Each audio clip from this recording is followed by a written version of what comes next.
Shalom do Pai, irmãos. Hoje vamos meditar o 16º domingo do tempo comum do ano C. Evangelho de Lucas 10, 38 a 42. Primeira leitura, Gênesis 18, do 1 ao 10. E Colossenses 1, do 24 ao 28, que é a segunda leitura. A meditação é do Padre Raniero Catalamês. Se tivermos de seguir a orientação da liturgia, deveríamos hoje falar da virtude da hospitalidade. Este é, com efeito, o tema unitário da liturgia, da palavra deste domingo. Na primeira leitura, parece que o próprio Deus se apresenta como hóspede a Abraão. A tradição cristã sempre interpretou os três homens, ou anjos, visto por Abraão como símbolo da Trindade. Na leitura do Evangelho, Jesus é acolhido como hóspede na casa de Marta e de Maria. Um tema, este da hospitalidade, que em nossa sociedade individualista e anônima está todo para ser repensado. A Escritura nos ajuda a descobrir em profundidade o que é hospitalidade. Ela não é só um gesto de humanidade, mas um aspecto do mandamento novo de Jesus, acolher o hóspede, isto é, o forasteiro.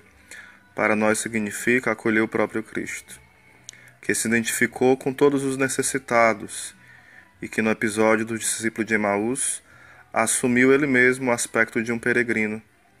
Significa abrir a própria casa, como fizeram Abraão, Marta e Maria, para fazer descansar Jesus, que passa ainda hoje e está viajando pelo mundo. O que tendes feito a mim significa, enfim, recordar-nos de que todos nós somos nesta terra hóspedes, isto é, forasteiros, e de passagem o caminho para Deus. Há caminho para Deus, melhor dizendo. 1 Pedro 2,11 e 2 Coríntios 5,6.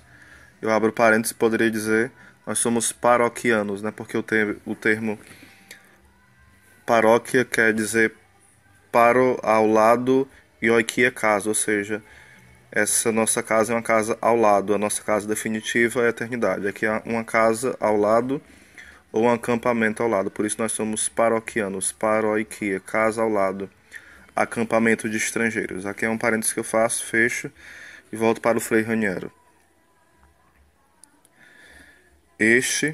O tema proposto hoje pela liturgia, mas acontece que o tópico evangélico contém um dito de Jesus de tal importância que não podemos deixar de fixar toda a nossa atenção nele, deixando de lado todas as reflexões práticas que se poderia fazer hoje sobre o tema da hospitalidade. É a única ocasião em que no decurso dos 3 anos litúrgicos tal frase evangélica ressoa na liturgia dominical e não podemos deixá-la ressoar em vão. Jesus está em Betânia na casa de Marta e Maria, as irmãs de Lázaro. Era esta uma família de amigos na qual Jesus costumava se hospedar durante seu ministério na Judéia. Maria ficava fora de si, sabendo que podia se entreter com o Mestre, de vez em quando. O Mestre todo para ela, que podia ouvir em silêncio e com toda a atenção do coração palavras de vida eterna, que ele dizia também nos momentos de descanso. Assim, ela ficava a ouvi-lo, agachada aos seus pés, como se costuma ainda hoje no Oriente. Marta estava toda preocupada em preparar uma boa acolhida a Jesus, fazendo limpeza, colocando em ordem, preparando o almoço. Não é difícil imaginar o tom sério e cômico com que Marta se planta diante dos dois em diálogo e diz a Jesus: Senhor, não te importas que minha irmã me deixe só a servir? Diz-lhe que me ajude. No fundo, mas isto deve ter dito dentro de si: o faço para ti, não para mim. Também eu, quer dizer Maria, gostaria de ficar aqui e ouvir-te a teus pés, mas então quem iria providenciar todo o resto? Poderia ser o que Marta estava pensando por dentro. Foi este ponto que Jesus pronunciou aquela palavra que sozinha forma um pequeno evangelho. Marta, Marta, andas muito inquieta e te preocupas com muitas coisas, No entanto, uma só coisa é necessária. Maria escolheu a boa parte, que lhe não será tirada. É preciso que nós esqueçamos a casa de Marta e Maria e nos transportemos com a mente ao momento presente. Nós somos neste instante a família que hospeda Jesus. Esta igreja e esta nossa semelhança é a casa de Betânia, na qual o Mestre fala. Nós somos Marta e Maria. Faz anos, portanto, que ele diz: Amigo, tu te preocupas e te agitas com muitas coisas e descuidas a única realmente importante. Como são verdadeiras estas palavras de Jesus. Ele tem razão. Nossa vida é uma corrida, desenfreada atrás de mil coisas, sonhos, projetos, negócios, ocupações. Somos Martas atarefadas que pensam fazer as coisas mais importantes do mundo e, ao invés, perdemos o tempo e fazemos coisas inúteis, nos agitamos por coisas que são somente urgentes e não importantes, por coisas que muitas vezes não acontecerão nunca. É a mentira e a vaidade de nossa vida. Vaidade das vaidades, tudo é vaidade, dizia o sábio bíblico.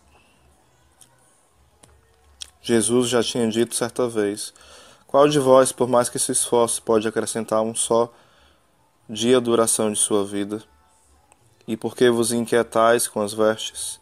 Considerai como crescem os lírios do campo, não trabalham nem fiam. Entretanto, eu vos digo que o próprio Salomão, no auge de sua glória, não se vestiu como um deles. Se Deus veste assim a erva dos campos, que hoje cresce e amanhã será lançada no fogo, quanto mais a vós, homens de pouca fé.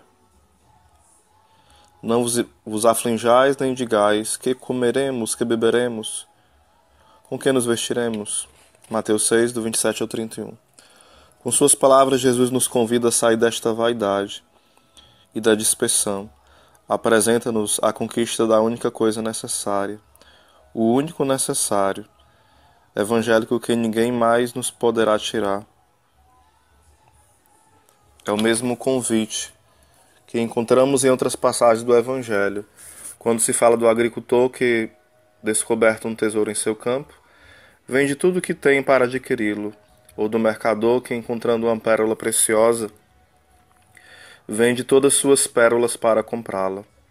Mas qual é esta única coisa realmente importante, esta parte melhor, que não será nunca tirada de quem a escolheu? O Evangelho nos faz entender claramente, é aquela escolhida por Maria. Mas o que ela escolheu? Escolheu ouvir Jesus, escolheu estar com Ele, e juntamente com Ele escolheu tudo, seu reino, sua vontade. Está sempre com Ele, o tesouro escondido, que os ladrões não podem roubar nem a traça consumir. É São Paulo que na segunda leitura se encarrega hoje de explicar bem o que consiste essa única coisa necessária, a parte melhor que fala o Evangelho. Ele diz: é Cristo em vós, esperança da glória. É Ele o mistério escondido desde os séculos e gerações, mas agora manifestado em toda a sua glória e toda a sua riqueza aos santos. Cristo em nós, esperança da glória. É isto a nossa riqueza, o grande tesouro. Tomar consciência disso é não nos deixar arrebatar por outras coisas, mas por aquilo que é essencial. O que dizer então do zelo e da preocupação de Marta?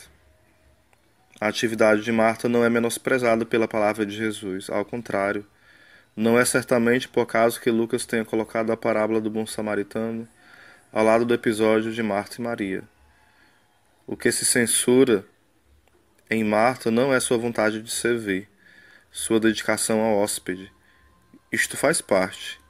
Já vimos do mandamento do amor ao próximo e da hospitalidade. E Jesus prezava muito isso. O que Jesus reprova é deixar-se arrastar pelas ocupações, a excessiva preocupação e a exagerada importância que dá às coisas materiais e ao próprio trabalho, a ponto de perder o sentido e a proporção de cada coisa e o seu devido valor. Conhecendo Jesus, Marta deveria ter compreendido que ele teria gostado mais de sua escuta e de sua companhia do que saborear o seu almoço e as suas iguarias. Para ele, com efeito, o alimento mais desejado é fazer e é anunciar a vontade do Pai. João 4:34. Isto faz entender que, como acontece muitas vezes em circunstâncias semelhantes, também Marta, sem se aperceber, acabava procurando mais o prestígio junto ao hóspede do que torná-lo feliz. Procurava, em suma, um pouco a si mesma e não agradar o hóspede.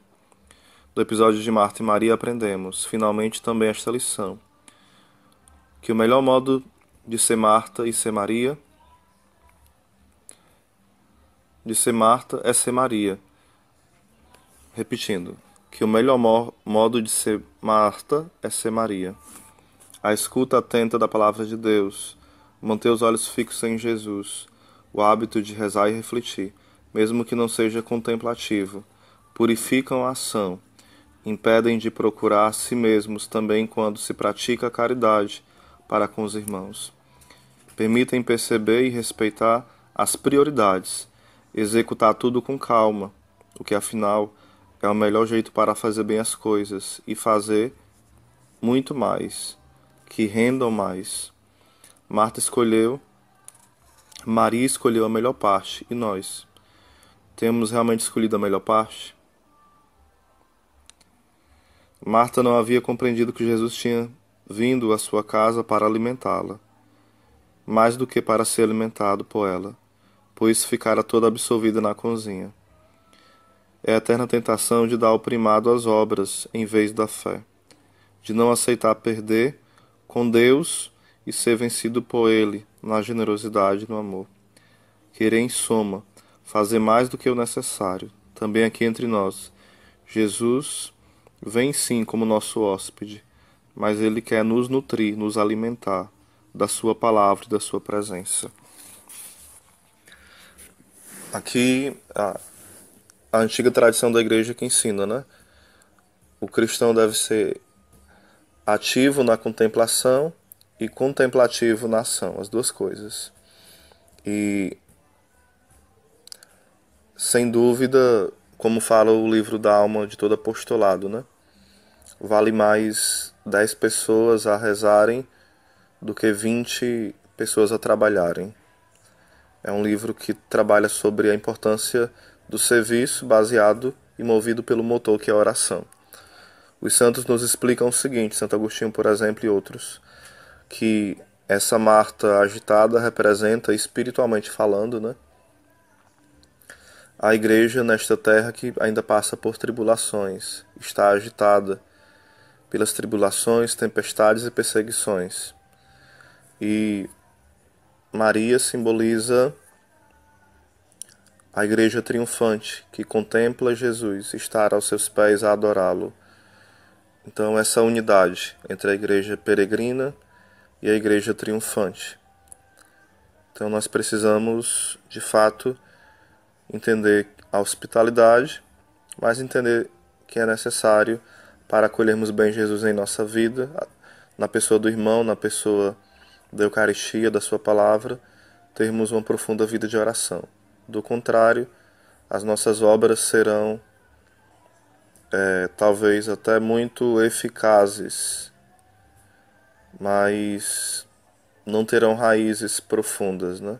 Podem até ter bom êxito, mas não serão de acordo com a vontade de Deus. Aqui não está em pontuar se rezar é mais importante ou fazer. É importante as duas coisas. Quem reza deve ser movido a fazer algo. E quem faz algo deve ser movido pela oração, por alguém que é íntimo de Deus. As duas coisas se complementam. Não são antagônicas, contraditórias. Essa briga que há entre as duas é uma briga que é um equívoco no entendimento. Então, se você olhar os santos, São Pio de Pietrelcina, que fez o grande hospital, né? A Irmã Dulce, Matriz de Calcutá, todos os santos que fizeram grandes obras foram movidos por uma inspiração divina. Eram profundos homens que estavam aos pés do Senhor e por isso eram esse exemplo de Maria. E porque eram esse exemplo de Maria, se tornaram exemplo de Martas, que fizeram tudo para acolher e hospedar os pobres na sua casa, pelas obras de misericórdia e as obras sociais. Shalom.